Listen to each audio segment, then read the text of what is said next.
In the latest version of DataIntell, you can use the Archiware P5 plugin to archive on-premises files and restore Archiware P5 files from our interface. We will walk you through the process in this video. In this example, we will archive folders from a search result in the search section. By applying filters to find specific folders, we have a selection of folders that are ready to be archived. To archive the folder selection, click on the Archive button and fill out the required information.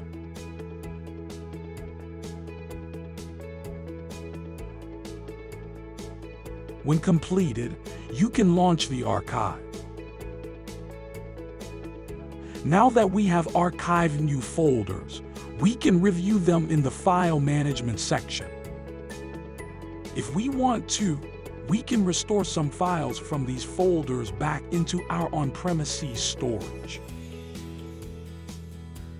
To do so, select the files and then click on the Restore button. Once all the information is filled in, you can launch the Restore job. Only 3 roles, including the role of administrator, have permissions to use the Archive and Restore buttons. In the User Settings section, we can assign or remove these roles to specific users.